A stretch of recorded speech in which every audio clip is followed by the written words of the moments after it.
अस्सलाम वालेकुम students, professor Mohammad Nadeem, chemistry department, Punjab college Sahibabad. बेटे, जैसे कि आप लोग जानते हैं, हम second year chemistry chapter number 12 जो है वो हमने स्टार्ट किया था। हम बेस कैटालाइज रिएक्शन पढ़ रहे थे, जिसमें हमने लास्ट लेक्चर में बेटा इसकी पहली जो है वो एग्जांपल हमने डिस्कस की थी। Addition of hydrogen cyanide into acetone पढ़ा हमने। एसिटाल्डिहाइड में भी हमने एडिशन की हाइड्रोजन साइनाइड की, और फॉर्मल्डिहाइड में भी हमने एडिशन पढ़ी थी। अब बेटा उससे नेक्स्ट हम दूसरा जो है वो रिएक्शन पढ़ने जा रहे हैं। ये रिएक्शन है addition of Grignard reagent. Addition of Grignard reagent. बेटा ये ग्रिग्नॉड रीजन चैप्टर नंबर 10 में थे, जो हमारे सिलेबस से एक्सक्लूड किए गए हैं, हमने पढ़ा नहीं है। आपने इसके बारे में याद रखना है कि ग्रिग्नॉड रीजन कैसे बनते हैं, या अल्काइल हैलाइड से बनते हैं। अगर मैं यहाँ पे बेटा मैग्नीशियम को साइड पे करूं तो बेटा हमारे पास क्या रह जाता है पीछे, ब्रोमीन और अल्काइल ग्रुप, यानी हैलोजन और अल्काइल ग्रुप्स। तो आपने याद रखना है कि अगर अल्काइल हैलाइड का हम रिएक्शन करवाएं मैग्नीशियम मेटल के साथ ड्राई ईथर की मौजूदगी में, और हम उन दोनों के मिक्सचर को हीट करें, तो फिर बेटा हमारे पास ग्रिग्नॉड रीजन बनते हैं। 1900 में विक्टर ग्रिग्नॉड एक साइंटिस्ट था बेटा, उसने ये रीजन जो है वो प्रिपेयर किए थे, और ये बहुत ही अहम रीजन है कि दुनिया में तकरीबन तमाम कंपाउंड के साथ ये रिएक्शन करते हैं। तो हम ग्रिग्नॉड रीजन का रिएक्शन पढ़ने जा रहे हैं एल्डिहाइड और कीटोन के साथ।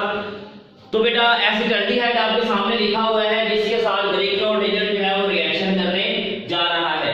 आपने यहाँ पे याद रखना है कि आप लोगों को हमने बुनियादी तौर पर बताया था कि बेटा ये जो कार्बोनाइल कंपाउंड्स होते हैं एल्डिहाइड और कीटोन, इनमें ये जो कार्बोनाइल फंक्शनल ग्रुप होता है बेटा, ये इसके ऊपर एडिशन होती है। कार्बोनाइल फंक्शनल ग्रुप जो होता है इसके ऊपर एडिशन होती है।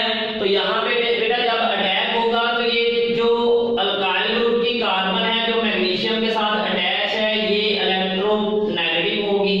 उसकी क्या वजह है कि मैग्नीशियम जो है बेटा वो कार्बन को इलेक्ट्रॉन डोनेट करेगी। आप लोग जानते हैं मैग्नीशियम एक मेटल है, तो मेटल का काम क्या होता है, इलेक्ट्रॉन डोनेट करना। तो मैग्नीशियम जो है वो अटैच है अल्काइल ग्रुप की कार्बन के साथ, तो ये क्या करेगी, ये इस अल्काइल ग्रुप की कार्बन को इलेक्ट्रॉन डोनेट करेगी, जिसकी वजह से इस कार्बन का जो कैरेक्टर है वो न्यूक्लियोफिलिक हो जाएगा। ये कार्बन जो है वो क्या हो जाएगी, न्यूक्लियोफिलिक हो जाएगी। तो ये अटैक करेगी कार्बन इस कार्बोनाइल कार्बन के पॉजिटिव सेंटर पे, और ये वाला बॉन्ड बेटा जो है ना वो इस ऑक्सीजन को मिल जाएगा। अब इससे क्या होगा, इससे ये जो अल्काइल ग्रुप है बेटा वो कुछ इस तरह से ब्रेक होगा कि यहाँ पे ये कार्बन अल्काइल ग्रुप की नेगेटिव कार्बन अटैक करेगी इस कार्बोनाइल वाले कार्बन के ऊपर, और ये वाला बॉन्ड ऑक्सीजन को मिलेगा, और ऑक्सीजन बदले में अटैक कर लेगी इस मैग्नीशियम के ऊपर, और ये बॉन्ड यहाँ से ब्रेक हो जाएगा। अब बेटा जो हमें प्रोडक्ट मिलेगा, उस प्रोडक्ट में ये जो कार्बोनाइल कार्बन होगी ये अटैच किसके साथ होगी बेटा, ये अटैच होगी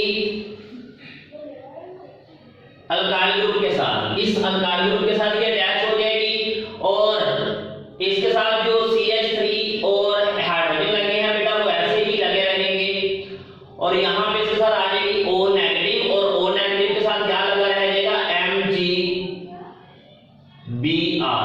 तो ये बात बेटा आपने याद रखनी है, ये हमारे पास एक इंटरमीडिएट प्रोड्यूस होगा during the lecture, during the reaction हमारे पास ये इंटरमीडिएट जो है वो प्रोड्यूस होगा। अब बेटा ये इंटरमीडिएट जो प्रोड्यूस हुआ है एसिटाल्डिहाइड के ऊपर ग्रिग्नॉड रीजन के अटैक से, ये मजीद बेटा हाइड्रोलाइज हो जाएगा in the presence of N acid. इसकी हाइड्रोलिसिस होगी, हाइड्रोलिसिस से बेटा ये अल्कोहल में कन्वर्ट हो जाएगा। ये हमारे पास बेटा जो ग्रिग्नॉड रीजन के अटैक से जो इंटरमीडिएट प्रोड्यूस होगा, इसको आपने दोबारा से यहाँ पे लिख लेना है कि अल्काइल ग्रुप जो ग्रिग्नॉड रीजन का था उसने अटैक किया था कार्बोनाइल कार्बन के ऊपर, और ये वाला बॉन्ड ऑक्सीजन को मिला, और ऑक्सीजन ने अटैक कर दिया मैग्नीशियम के ऊपर, तो ये वाला बॉन्ड बेटा यहाँ से ब्रेक हो गया। जब ये बॉन्ड यहाँ से ब्रेक हो गया तो इसके दो पोर्शन बने, एक बना इसका नेगेटिव पोर्शन और एक बना मैग्नीशियम के ऊपर पॉजिटिव चार्ज से पॉजिटिव पोर्शन। ये पॉजिटिव पोर्शन आगे ऑक्सीजन के साथ लग जाएगा, और ये जो नेगेटिव अल्काइल ग्रुप होगा बेटा वो जाके लग जाएगा इस कार्बोनाइल कार्बन के ऊपर जो इलेक्ट्रोफिलिक होती है। तो हमारे पास ये इंटरमीडिएट बनेगा। अब बेटा अगर हम इसकी हाइड्रोलिसिस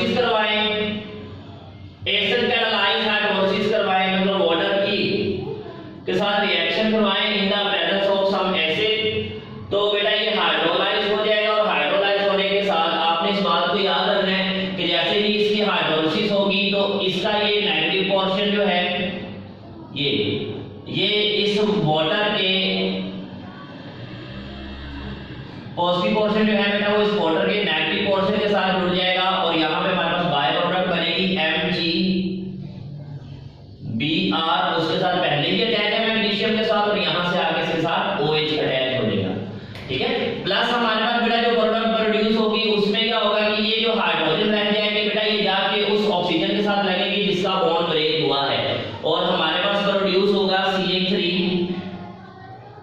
CH2 कार्बन। इसके ऊपर बेटा यहाँ पे मिथाइल ग्रुप लगा हुआ है, यहाँ पे हाइड्रोजन लगी हुई है, यहाँ पे ऑक्सीजन है और ऑक्सीजन के साथ बेटा ये हाइड्रोजन आके अटैच हो जाएगी तो ये बन जाएगा हमारे पास एक अल्कोहल जिसको हम सेकेंडरी अल्कोहल भी कहते हैं, इसको हम 2-ब्यूटानॉल भी कहते हैं। तो बेटा ये हमारे पास क्या प्रोड्यूस हुआ है, ये हमारे पास एक अल्कोहल प्रोड्यूस हो गया जो कि सेकेंडरी अल्कोहल है। बेटा ये दो स्टेप पर मुश्तमिल रिएक्शन है, ग्रीगोर रीजन के साथ अल्डिहाइड और कीटोन दोनों ही जब रिएक्शन करते हैं तो बेटा ये दो स्टेप्स में रिएक्शन होता है। पहले स्टेप में एडिशन होती है जिसमें ये बॉन्ड यहाँ से ब्रेक होता है, मैग्नीशियम और अल्काइल ग्रुप का बॉन्ड, कोई भी बेटा अल्काइल ग्रुप होगा तो उस कार्बन के ऊपर पार्शियल नेगेटिव चार्ज होगा जिसने मैग्नीशियम के साथ बॉन्ड बनाया हुआ है। तो ये बॉन्ड ब्रेक होगा, जब ये बॉन्ड ब्रेक होगा कार्बन और मैग्नीशियम का तो बेटा एडिशन होगी, कार्बन के ऊपर negative charge partial negative charge ये अटैक करेगा कार्बोनाइल कार्बन, कार्बन के ऊपर क्या होगा पार्शियल पॉजिटिव चार्ज होगा कार्बोनाइल कंपाउंड्स में। तो ये अटैक करेगा कार्बोनाइल कंपाउंड्स में कार्बन के ऊपर और ये वाला बॉन्ड बेटा जो बाय बॉन्ड है जैसे आप जानते हैं ऑक्सीजन की तरफ ट्रांसफर हो जाएगा, ऑक्सीजन पे नेगेटिव चार्ज आने की वजह से वो अटैक कर लेगी मैग्नीशियम के ऊपर और हमारे पास ये बाय प्रोडक्ट जो दरमियान इंटरमीडिएट बनेगा जो यहाँ पे हमारे पास है जिसमें अल्काइल ग्रुप आगे कार्बन से लगा है और ऑक्सीजन के साथ आगे मैग्नीशियम लग गया है। अब बेटा दोबारा से इसकी हाइड्रोलिसिस होगी, वाटर के साथ ये रिएक्शन करेगा तो अब आपने यहाँ पे ये बात याद रखनी है कि जो ऑक्सीजन के साथ मैग्नीशियम लगी हुई है इसके ऊपर पॉजिटिव चार्ज है और ऑक्सीजन के ऊपर नेगेटिव चार्ज है। तो जो वाटर का नेगेटिव पोर्शन होगा वो मैग्नीशियम के साथ जाके लगेगा जिसके ऊपर पॉजिटिव चार्ज है। तो हमारे पास एक प्रोडक्ट बन जाएगी MgBrOH प्लस हमारे पास बेटा ये जो हाइड्रोजन है ये जाके लग जाएगी इस ऑक्सीजन के साथ और ये बन जाएगा OH। तो हमारे पास ये अल्कोहल बन गया जिसका नाम क्या है 2-ब्यूटानॉल है, इसका नाम क्या है 2-ब्यूटानॉल है। इसके बाद बेटा हमने एसिटाल्डिहाइड का रिएक्शन करवाया, अगर आपके पास फॉर्मल्डिहाइड हो और उसके साथ आप किसी ग्रीगोर रीजन का रिएक्शन करवाएं तो बेटा हमारे पास प्राइमरी अल्कोहल बनेंगे। ये बात आपने याद रखनी है कि अगर हम फॉर्मल्डिहाइड के साथ ग्रीगोर रीजन का रिएक्शन करवाते हैं तो हमें बेटा प्राइमरी अल्कोहल जो है वो मिलते हैं, प्राइमरी अल्कोहल।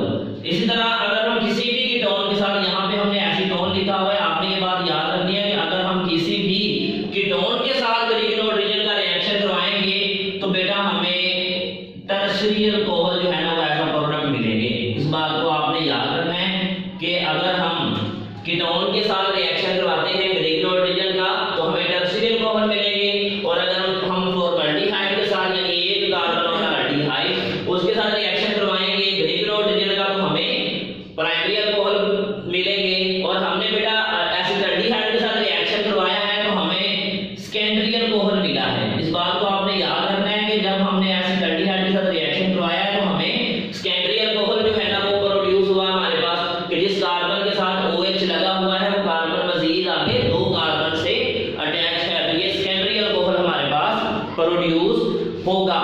इस नेक्स्ट बेटा ये रिएक्शन जो है ना इसको आपने short question point of view से याद रखना है कि ये रिएक्शन जो है ना वो हमें शॉर्ट क्वेश्चन में आता है, इसको आपने शॉर्ट क्वेश्चन के तौर पर याद रखना है। इसके बाद बेटा एडिशन ऑफ सोडियम बाइसल्फाइड, हमारे पास थर्ड रिएक्शन है addition of sodium bisulphide. Sodium bisulphide बेटा जो है ना ये सल्फ्यूरस एसिड का सॉल्ट है H2SO3, H2SO4 हो तो सल्फ्यूरिक एसिड है, H2SO3 है तो बेटा ये क्या है सल्फ्यूरस एसिड है। सल्फ्यूरस एसिड का आप सोडियम हाइड्रोक्साइड से रिएक्शन करवाएंगे, एसिड बेस रिएक्शन होगा बेटा NaOH सोडियम हाइड्रोक्साइड, ये एक OH देगी तो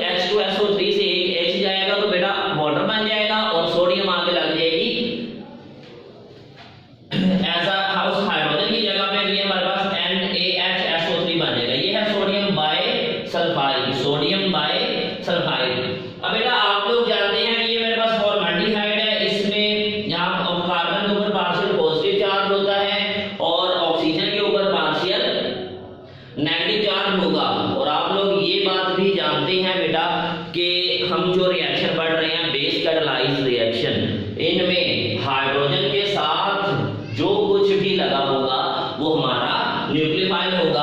अब इसको मैं इस तरतीब से लिखता हूँ बेटा, आपने याद रखना है कि इस NaHSO3 को बेटा हम इस तरह भी लिख सकते हैं SO3Na।